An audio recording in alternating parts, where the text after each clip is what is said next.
Welcome back. We're now at Module 2, Lesson 7, How to Price Bitcoin. If you haven't already, please subscribe to the channel. Comment in the feed if you've got any questions, or if you want to ask me anything. And don't forget to smash that like button. Just get into it. How to price Bitcoin. So there's pretty much two ways to price it. You got one side, which is obviously technical pricing through like technical analysis, look at the charts, etc. And then the other way of looking at it is fundamentals. So you can look at like how many tokens are in supply, things like that.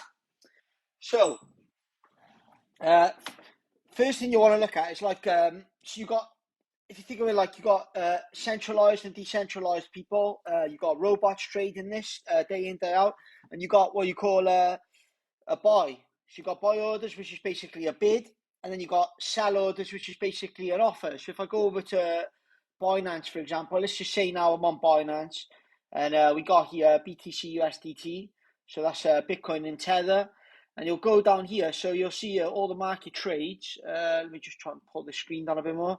So all the market trades here, you can see them coming in. So all the greens are coming in as buy orders. All the reds are coming in. Like you can see how fast it's coming in. It's just coming in constantly. So this is Binance. So if you went to CoinGecko, for example, you'll see here. So this is on Bitcoin. You'll be able to see here all the different exchanges and all the different prices. Now, previously in crypto, there would have been like an opportunity basically to kind of say buy on Coinbase, send it to Binance and make a profit. Obviously, a lot of these gaps have been closed. That would be what you call arbitrage trading. What institutions would do now? They're looking to make small margins fast through bots, like we were talking about in previous videos. But obviously, you've got to be careful then of what Michael Saylor's calling in the industry wash trading. So obviously wash trading will be like obviously where the market is being manipulated by the market makers. So obviously that's one downside in the crypto industry right now, which needs regulation. But obviously you can see here on the exchanges, obviously you can see the prices, you can see the price movement, and obviously you can see the buy and sell on all these different exchanges. And obviously as well you can see the spread, how much liquidity is on each exchange, what's trading, etc. It's all on here. And there's a trust score, etc. Obviously, for example, eToro is sponsored, Crypto.com is sponsored, then you've got Currency.com, and then you've got Binance. It's showing everything you need to see on here, really. Binance is probably one of the bigger ones, I'd say. Obviously, you can see the volume is 7.94% of all the Bitcoin trades. And Binance, like I said, is look how cheap the fees are. Very cheap on Binance as well. I think they're pretty much moving to 0% now as well. So yeah, definitely look at Binance. So like I said, obviously the issue in the industry at the moment, like I said, is the fake trading, wash trading.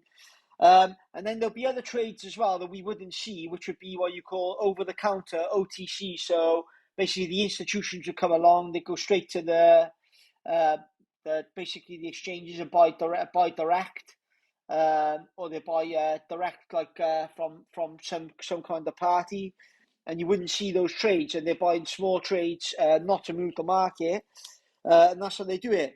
So basically, like I said, so technical analysis is basically just looking at chart patterns and obviously trying to predict where you could go from there. Myself, like I said, I'm not a trader. I covered in another video that 96% of traders don't make it. Only a small percentage do.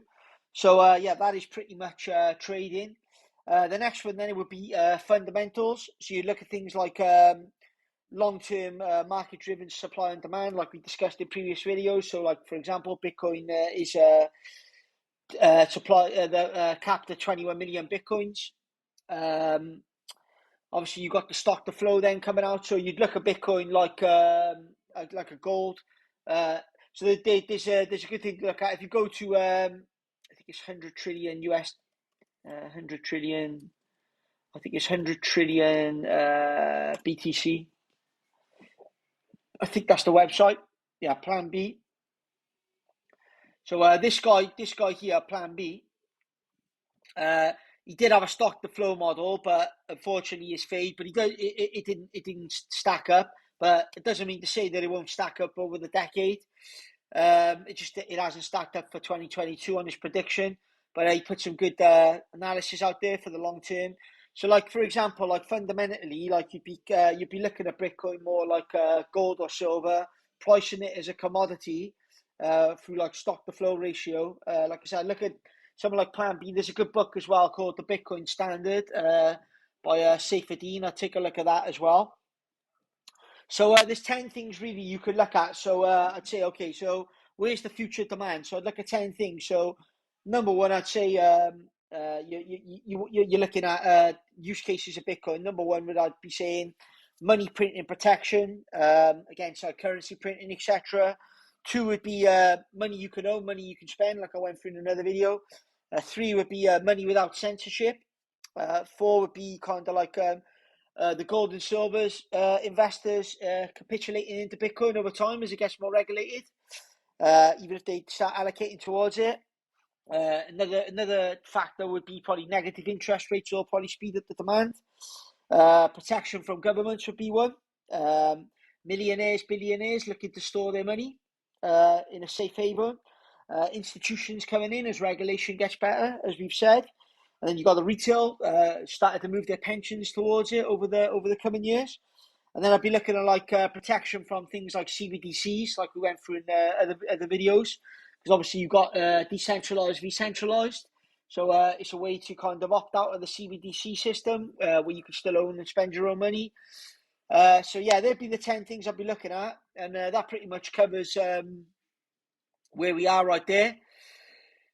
On how to price Bitcoin. So let me know your thoughts, guys. Put comments down below, and I'll catch you in the next video. We're now moving on to module 3. Catch you tomorrow. Cheers, guys.